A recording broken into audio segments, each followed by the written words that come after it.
Hello, everyone. So I spent this morning making some assets so that I could do a better educational stream on the things I've been learning. But it turns out that there are a lot of assets I need to do to explain those. So I'm gonna just show you guys a few of the things that I did. And yeah.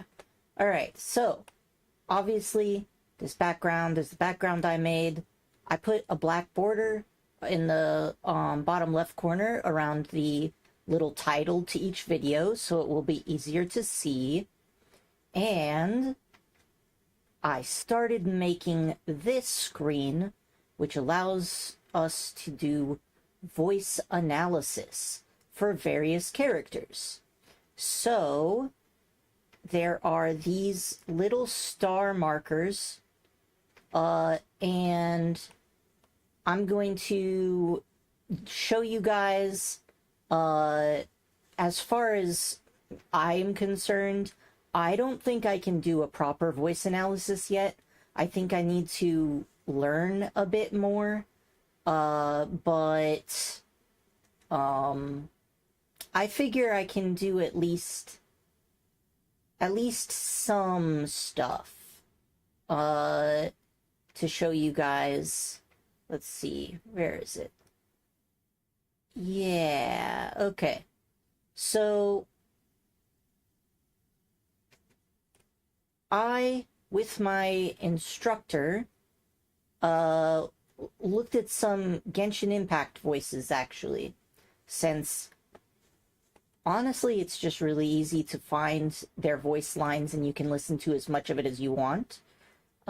So I'm gonna quickly show off three characters, and these are gonna be the numbers that my instructor gave, not my own analysis, because I don't think I'm good enough for that yet. So let me go ahead and hide some of these. Do I want to leave this up or do I not? Yeah, okay, we'll just hide these for now. And I will instead show my screen, and we're just going to listen to a few of Diluc's voice lines, and then I'll show you on this rating system. So on this rating system, we have pitch, which is how high or low it is, resonance, which is basically like the amount of open space that your voice bounces around inside of your body. So like if you blow into a big bottle versus a small bottle, the sound will change, right? And it's really hard to hear resonance, for me at least. Pitch, I feel like most people can hear pitch pretty well. But resonance gives the illusion of a pitch change, even though you're singing the exact same note. So like, E,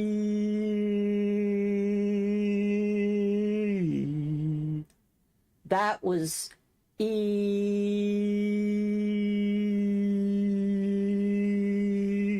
the same note, but I increased the space in my throat to make it wider, and that made it sound like it's lower pitched. So yeah. Contour is like, let's see, where we have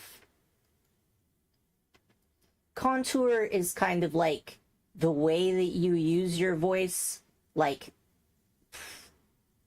cadence and stuff. It includes a lot of stuff. I've gone over it in a previous video. Weight is kind of like how much tension there is in the vocal folds. Again, I'm not really I'm not good enough to listen and give those, but I figured I could just kind of share an example of what my instructor did after analyzing 3 voices. So the first voice is Diluc. So we're just gonna... Diluc of Mondstadt. Not interested in idle chit-chat. If you have things you want to get done, let me know. Fuck. I didn't Guess we mean can to do rest a that. bit. You should really bring the Knights of Favonius with you next time. Alright, so...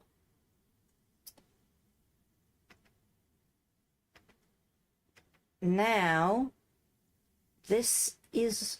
I'm gonna put these little stars in a position where my instructor had rated it.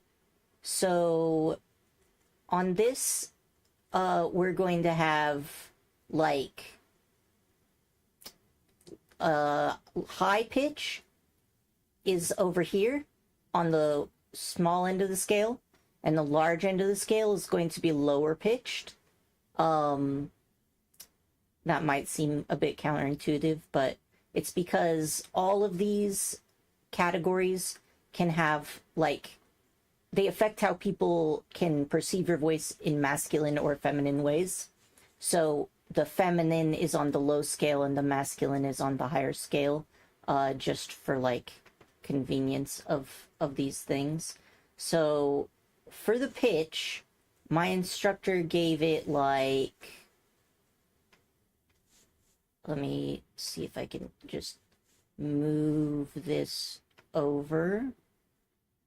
And he had put it about here. And that's a 7. So it's pretty masculine, but not like,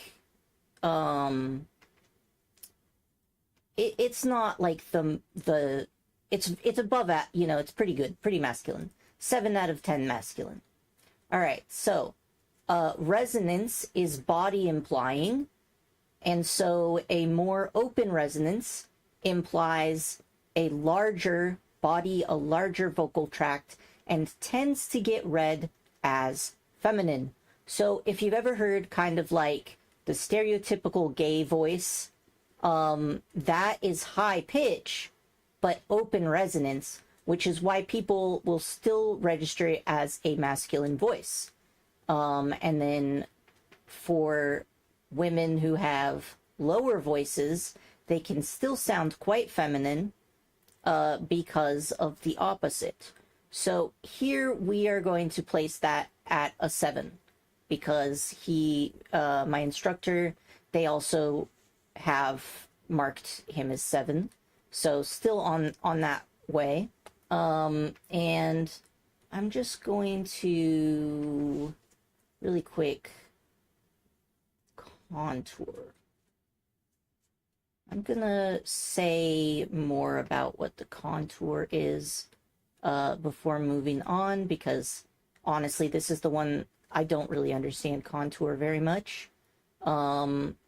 So contour, let's see here.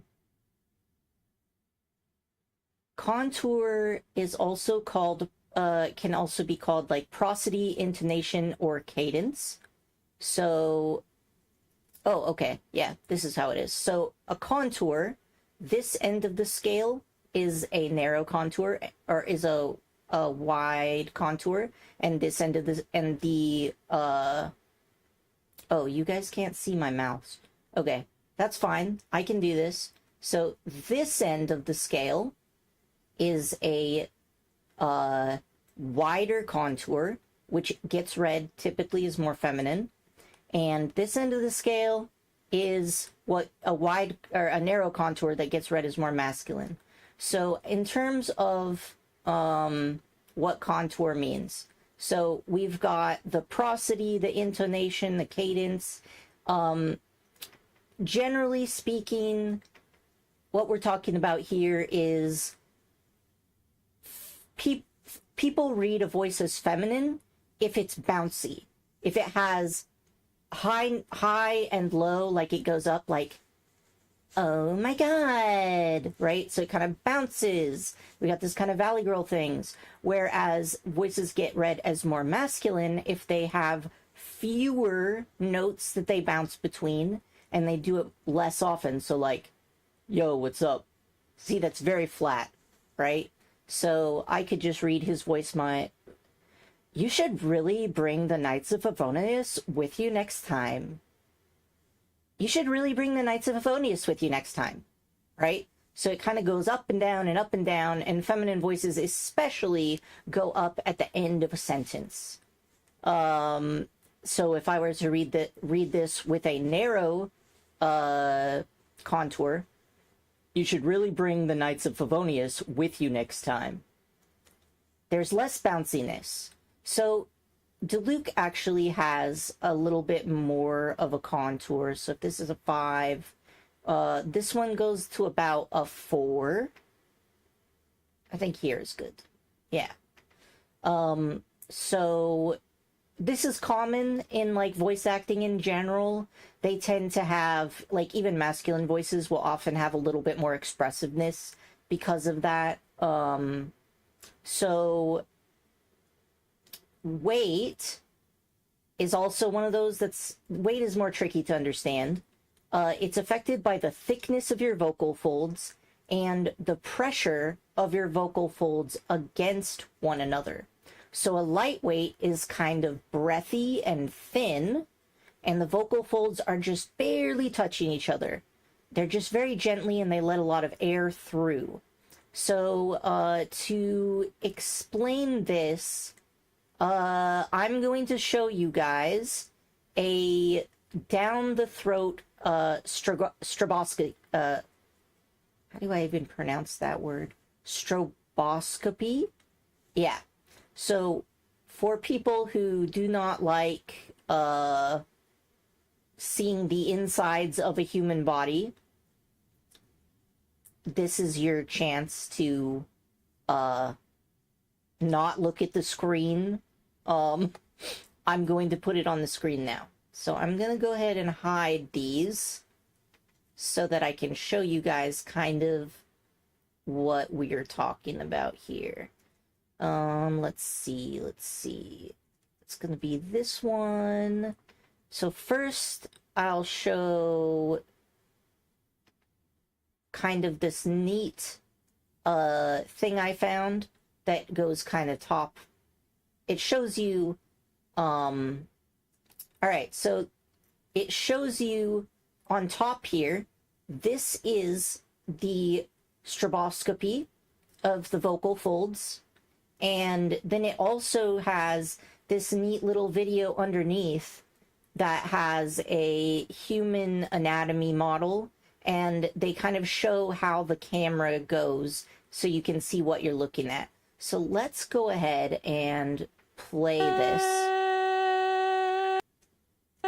So you can see they go down the throat, and then the vocal folds are right there. And while the vocal folds are moving, you see that they're kind of going up against each other. And when the vocal folds kind of come apart, that is taking a breath. So you see these nodule things up top here. Those are called, what are they called again? Those are called the arytenoid. So when these things come together and they press really hard, and these vocal folds are pressed together really hard, that is a heavy weight in the voice. And when they're further apart and kind of breathy, that is what we mean by a lesser weight. So I'm going to go ahead and pull our little vocal chart up again, now that we know that. And in terms of weight, Diluc actually has a pretty heavy weight that my instructor put it about an 8 out of 10. So this right here is roughly Diluc. we got a 7, a 7, a 4, and an 8. One day, I hope to be skilled enough to be able to do this. So I'm just going to go ahead and put these all back to their starting positions. And next, we are going to take a look at Wriothesley. I was looking at these voices while I was coming up with voices for Little Witch. And so I was trying to use like Diluc and Wriothesley and a few others to like use as reference, because I thought that the wolf botanist dude is kind of Diluc coded, honestly. So what we're going to do here is I'm gonna go ahead and pull up. Okay, why is my thing angry at me? Can you please be normal? Let's see, where did I put that thing? Ah, here it is. All right, so we're going to take a look at Wriothesley. To do that, I'm going to just make that bigger, and then we're going to hide all of these. And I'm going to show you guys some of Wriothesley's voice lines. Oh, hold on. It would help if it wasn't muted. Yeah. Hello, please try to quickly summarize your intents and goals for this meeting. Oh, you're not here for business? Well, that just makes me even more nervous.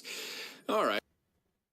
All right, so... Then perhaps we should sit down and discuss things in a little more detail. Oh, I did not mean to do that. That's okay. Butterfingers. All right, so we can take a look at Wriothesley's voice, and I'll just go ahead and mark that here on our little chart. So Wriothesley actually has a pretty similar pitch to Diluc. So we're going to take this pitch marker, and I'm just going to move it. This is about 5, 6, 7. So we've got a 7 out of 10, very similar to Diluc. But in terms of resonance, he actually has a bit of a more open resonance than Diluc, sitting at an 8 instead of a 7. And you can kind of tell, right? Like Diluc sounds younger, a little less, you know, a little different. Like Wriothesley has kind of more,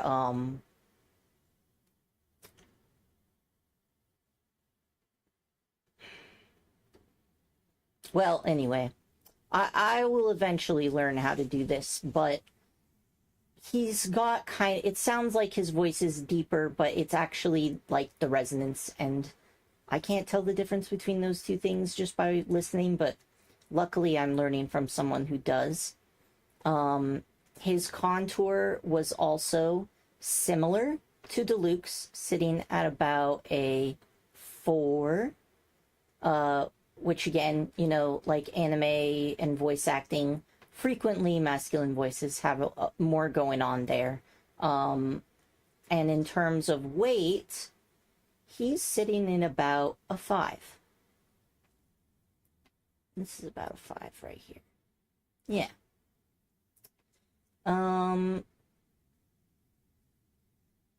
So his weight is not as heavy as Diluc, right?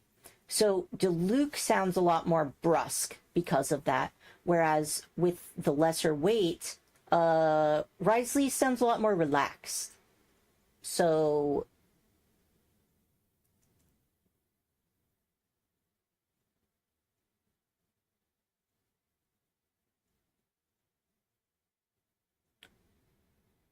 okay, I guess Yeah. Yeah, he sounds more relaxed, more easygoing. They both have about the same kind of like cadence and stuff. I feel like maybe Diluc has a little bit more prosody, but this is how my instructor rated him. Yeah, so we're gonna go ahead and just set these back, and we're gonna hide them. And now I will go ahead and show you guys Zhongli, and we're gonna unmute I'm still on that, leave. and I will show Zhongli. Let's go ahead and put this here, and we're just going to use the display capture, and we're going to show some Zhongli results. A new contract.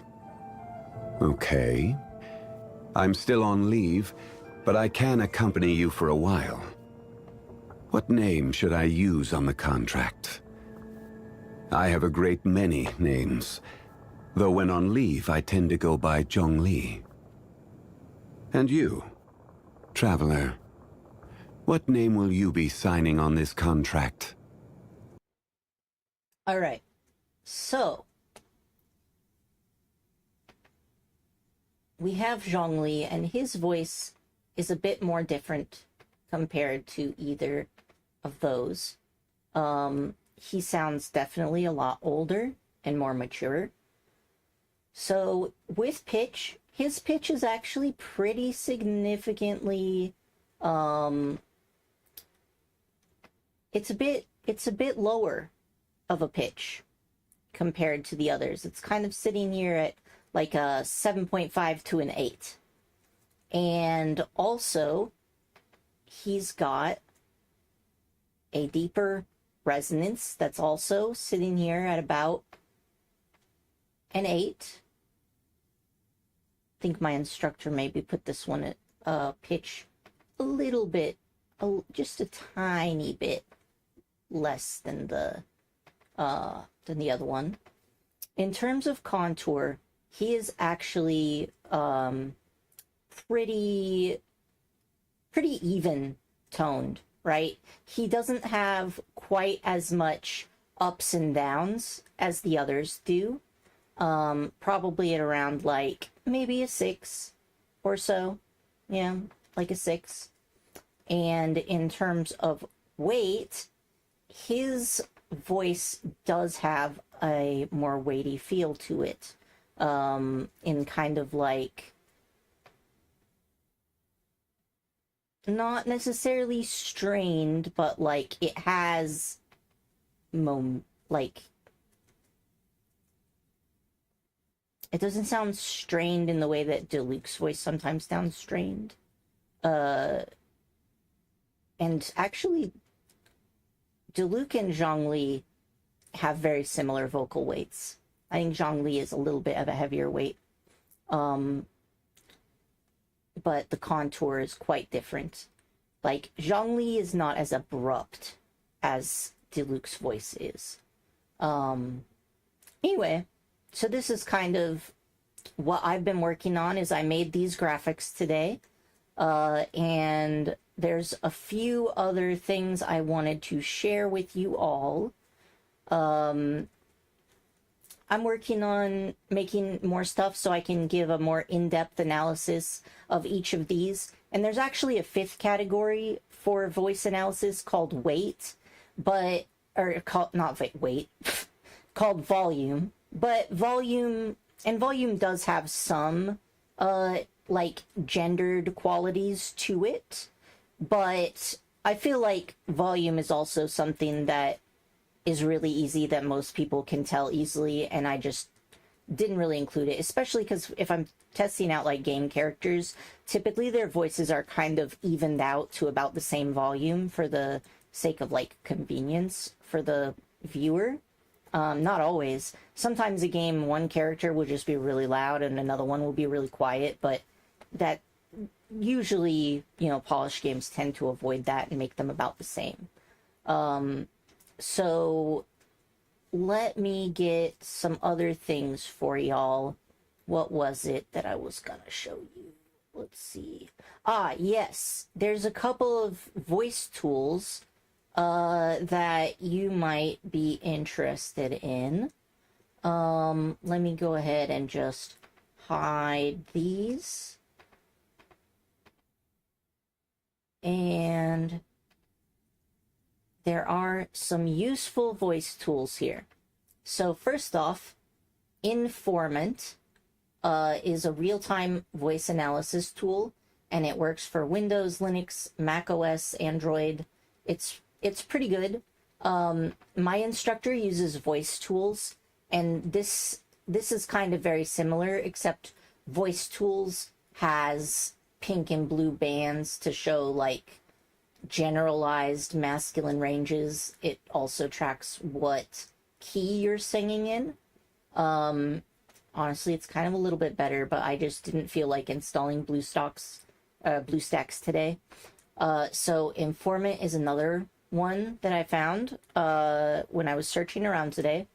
So this right here is showing your voice formants, and from my understanding, formants are kind of like, let's see, I think my last voice therapy thing, oh, I spelled it wrong. Yeah, speech therapy. Okay, yeah, so I think the last one was on formants. So formants are kind of like a collection of frequencies in your voice. So when I talked before about the contour, that's a thing. So apparently each of these lines is a formant, and all of these lines are kind of like the collections of them. Formants are relational, not objective. So F0 is your fundamental frequency, and it's going to be different for everybody. And F1 is in relation to your F0. So my F0 is different from yours, and my F1 is different from yours, etc. And this is all like actually quite complicated. But if you want to play around with it, you could take a look at that. There's also Fritcher, and that's this one. And it actually has multiple windows, and it lets you see the FFT spectrum, a spectrogram, which is what you get with formants, and an octave spectrum. And you can also drop down and like move these around wherever you want. So that's kind of cool. See, this one is giving you your hertz and stuff. And I don't know too much about this stuff, but I am slowly learning. This one in the Informant also has the ability to just purely look at the pitch. So you can see here, they're not labeled, but they do go up and down with the numbers and stuff. And you can also take a look at the formant tracks, which I guess is just an easier way of looking at the formants. One other tool that was kind of cool, let me just get these out of the way, is acoustic gendered space. So this one is really useful for resonance, and I have no idea how they can tell, because I still can't. But there's the pitch that goes up and down here, and the resonance back and forth here, and the red zone is, I'm guessing, the female red voices, and the blue is the masculine red voices. So you can actually listen to the voices on this by pressing play. In the offing, the sea and the sky were welded together without a joint, and in the luminous space, the tanned sails of the barges drifting up with the tide seemed to stand still in red clusters of canvas sharply peaked, with gleams of varnished spirits. In the offing, the sea and the sky were welded. Your pitch and resonance will change quite a bit while you talk, but this voice sounds very solidly in the masculine range. This one is higher pitched and also in the masculine range. A quick beige fox jumps in the air over each thin dog. Look out, I shout, for he's foiled you again, creating chaos. But it sure is quiet. I wish I could turn up the volume. Anyway, we can take a look at kind of more this one. My advisor's like, but you don't actually make your clothes. And I'm like, well, I made this coat that I'm wearing, and I made my purse. And he's like, okay, but you didn't, like, make the fabric, right? Which the answer was no, I hadn't made that fabric.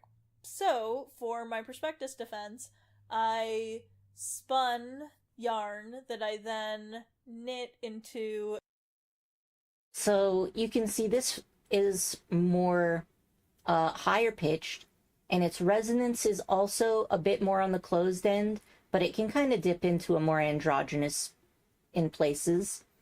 So yeah, this website is pretty cool. You can also upload your own voice clips and then see where they land, which is quite useful. Yeah.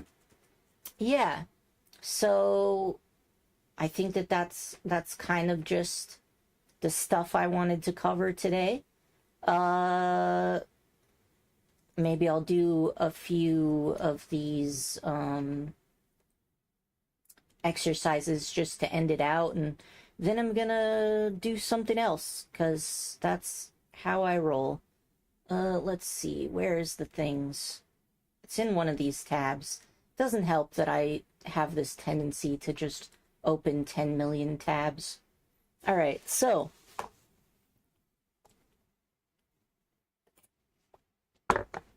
I'm going to go ahead and do the yawn size.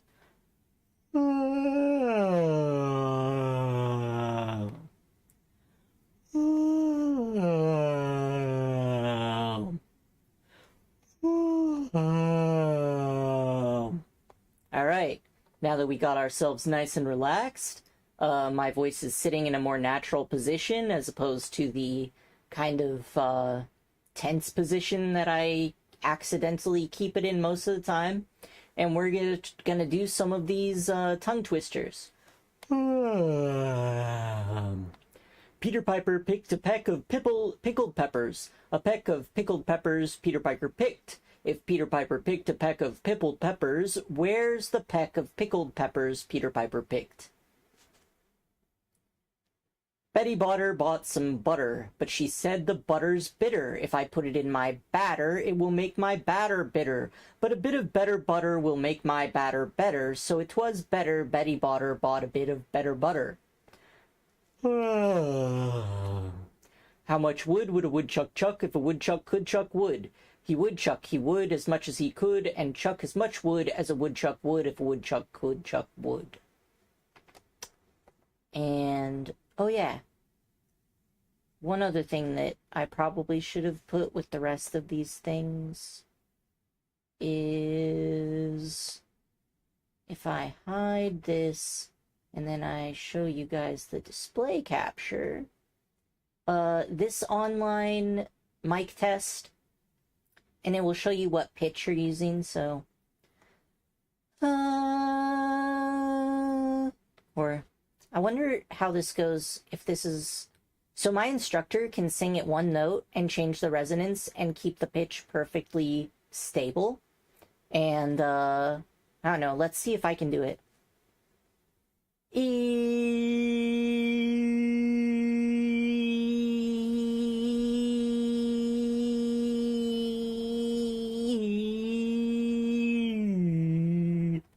Alright, I fucked with the pitch a little bit at the end, but you kind of get the point, right? It sounds like I'm going down in pitch, but it's actually just resonance.